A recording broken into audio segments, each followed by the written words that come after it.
Thank you very much. We're back. It's half time. Earlier, before the match started, we had a prediction for 3-1. We had a prediction for 2-0. So we're somewhere in between. We're in 2-1 right now. So we're happy-ish. You know, it can get better.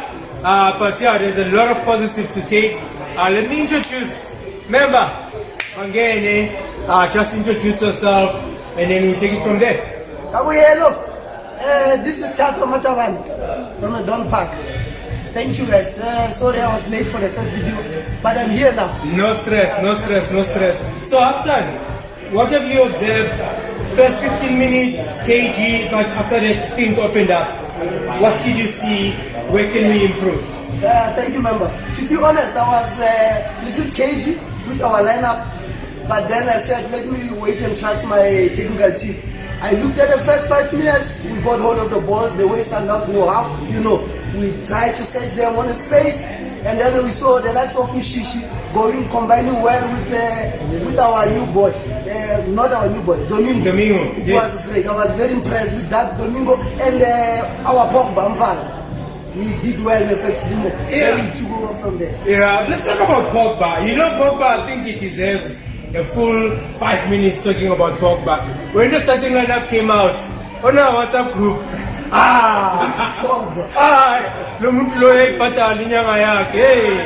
and now in here everyone is singing his praises. Pogba, what do you think? I honestly think all the players surprisingly, pleasantly surprised us, most of us, because we were kind of not sure if this is the right starting lineup, but they came, and as you mentioned, Pogba, he stuck in and he even created a goal. It was his assist, the goal that came through. And I think we did well. We did a whole lot of things, the basics right. We knocked the ball around, we attacked, we kept them under pressure, but I think we were doing well because you need to understand that the first 15 minutes and the last 15 minutes of every half, those are concentration. Correct. Coach Kaizer, I know you were a happy man. I saw you dancing a little bit there. Nice footwork. Thank you. So we're almost there. The defense, we spoke about it. To say, are we pushing the wing backs forward or are we holding back just to make sure that Billiard and Sekota don't get those spaces? So we did a combination, half and half of those. We saw Rake going up, hitting a crossbar, but at the same time there were spaces left behind. What's happening at the back? What should we do? Do we really need to attack Chiefs, or we can manage the game? You know, as you say in football, the best form to win a game is to attack. But now with us, what I've noticed now in the first half, our midfield is starting at the end of the first half. We started losing balls unnecessarily in the midfield, and that's where your engine room is. So, and then when these guys come out of Chiefs, what our defenders are doing now is they're giving them too much time to come up and make that score. We shouldn't do that. We should, what do we say to the young players, the amateurs, we say, fucking yao. These guys will fucking yao. You can't run away from a player for Victoria. Yes. Put your foot in and stop him. Don't make him square that ball. Rather create a corner kick and make him square the ball and it's a goal. So, I think second half, our coaches, they've got to come up with a plan B. Because Chiefs, last year when they beat us, they came up with a plan B and they beat us 2-1. So they have a plan B. We should come up with 2 plan Bs now, and I think our coaches are going to come up with it. Do we really need to attack Chiefs?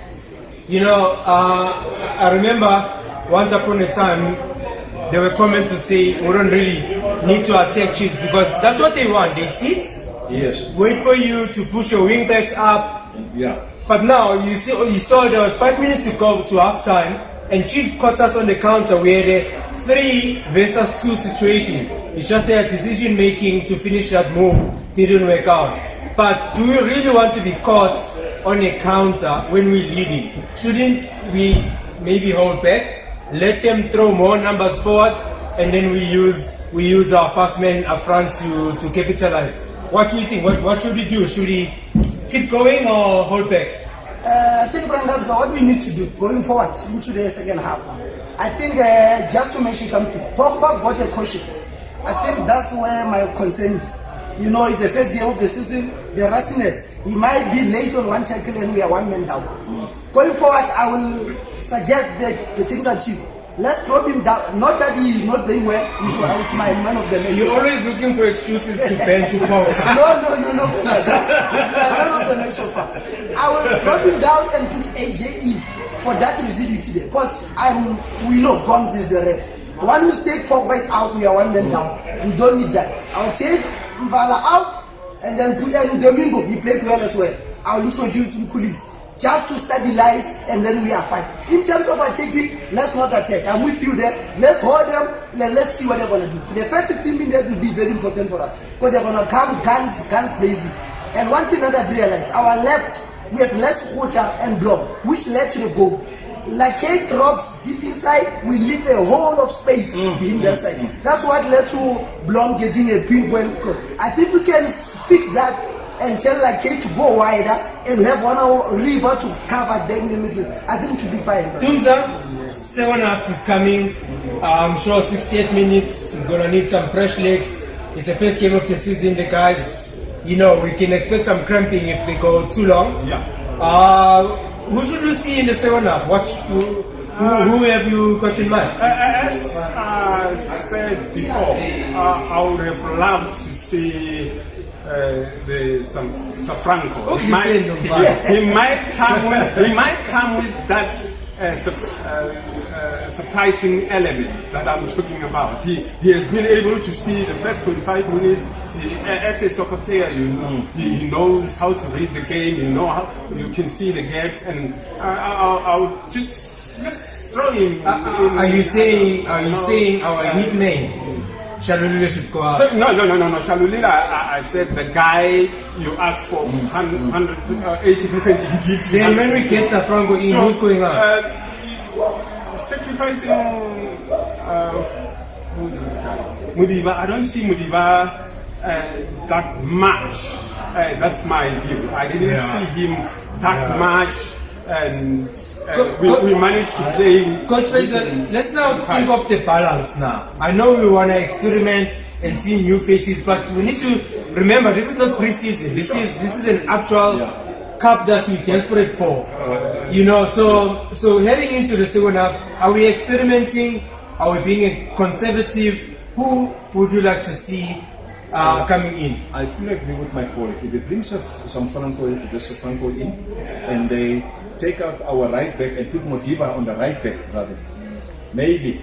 We cannot park a bus at this stage, because if you park the bus now, if you bring in more defensive players, Chiefs is going to attack you and you are bound to make a mistake, a penalty, or just a small mistake, and Chiefs has got it 2-2. Then we got to go through extra time. Then we got to go to penalties. And penalties is not a good thing to go out in any tournament. So, as my colleague said, let's bring Franco in with Shangarile and let's see what he brings to the party. Hopefully he can score us another goal. Hopefully Shangarile can score us another goal. But what my first colleague said was, Lakay overlapping, it's the same thing that I spoke about first in our opening. When I explained to you guys, if you overlap, you got to be careful, you have backup. But he almost got us a goal. He hit a corner. We know about the stand and kick, but that was a sit down and pray moment. Yes. We saw Kune sitting down and just praying. Yeah, shame. Yeah. I feel sorry for Kune. So now should we say, like, hey, don't go back and do that? Or? No. You just got to be cautious. Usually, from an amateur side, what we as coaches work on is when our wing backs overlap, the midfielders, the right midfield and left field, they fall back then. And then that guy, the player that will overlap, he automatically becomes a midfield player until the job is done and then he can't get to his place. But with them overlapping and the two midfielders falling back, you're closing that space. Mshishi, Domingo, Pogba, they've done well. They've controlled the midfield. They've gone forward. They've played combinations. I think Domingo is another surprise element that didn't feature in any of our predicted lineups throughout the whole week. He came in and he stood firm. Yeah. Heading into the second half, we still have quality on the bench. Mkuli said, what are we changing there in our engine? in your engine run-ups, like I said, let's sacrifice Pogba and Domingo. Not that they are playing wrong, Yes, like I said. yes.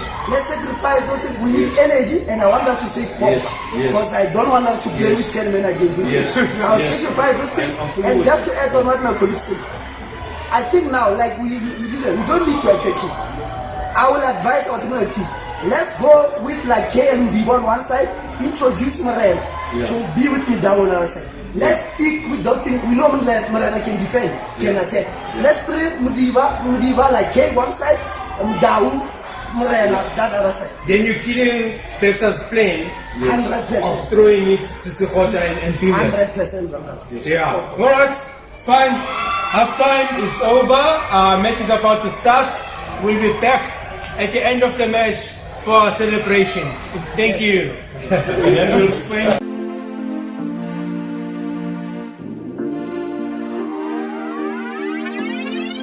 Hell, I can see.